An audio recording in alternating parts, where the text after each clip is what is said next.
ito, ipapakita namin ang kasaysayan, kultura at makasaysayang lugar sa Silang Cavite. Ang biyahe natin ngayon ay patungong timog. Mula sa puso ng Cavite, samahan niyo kami tuklasin ang makulay na kwento ng bayan ng Silang. Itinatagang Silang noong 1595 at isa ito sa pinakaunang lugar na naabot ng mga milenaryong Espanyol. Noong panahon ng pananakop, naging sentro ang Silang ng agrikultura at mga relihiyon. Noong mga panahon ng revolusyon ng mga Pilipino, naging tahanan din ng mga sikat o kilalang bayani ang Silang, gaya nila Vito Bellarmino at isa pang general na pinagkakatiwalaan ni Emilio Aguinaldo. Ang pangalan nitong Silang ay nagmula umano sa salitang isinilang dahil dito isinilang ang maraming lider at bayani ng Cavite. Ang bayan ng Silang ay kasalukuyang pinamumunuan ni Honorable Edward Ted Caranza bilang mayor at Honorable Chris Kidlat Reyes bilang vice mayor. Sila ang kasalukuyang namumuno sa bayan at patuloy na nagsusulong ng mga proyekto para sa kaunlaran, kalinisan at kapakanan ng mga mamamayan ng Silang.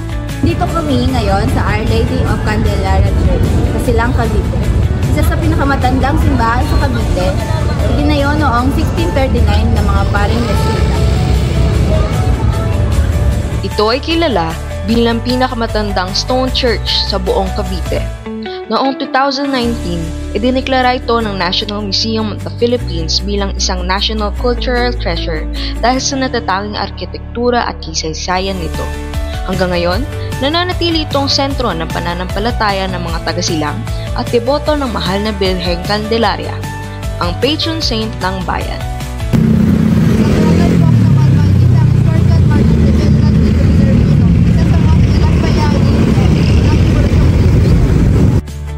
Si General Bellarmino ay ipinanganak dito sa bayan ng Silang at naging isa sa mga general ni Emilio Aguinaldo na isa sa mga nanguna sa labanan ng mga Kastila at naging bahagi sa pagtatag ng pamahalaang revolusyonaryo. Narito kami sa patron saint of Mahal na Birheng Candelaria.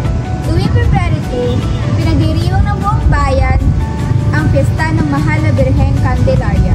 Sa araw na ito, mayroong prosesyon, misa at mga kasiyahan bilang sa pagpapasalamat sa natanggap ng biyaya ng bayan. Dito kami ngayon sa Silang Public Market.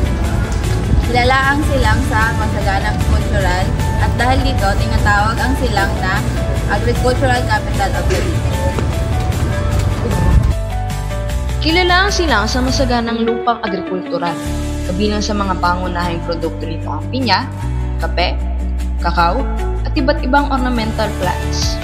Dahil dito, kaya siya binansagan na Agricultural Capital of Cavite. Tagalog ang pangunahing wika ng mga taga-Silang at karamihan sa kanila ay Katoliko. Kilala ang mga Silangenyo sa kanilang paggalang, pananampalataya at matibay na ugnayan sa pamilya. Sa bawat pista, bukas sa mga bahay sa mga bisita bilang simbolo ng pagkakaisa at pakikipagkapwa-tao.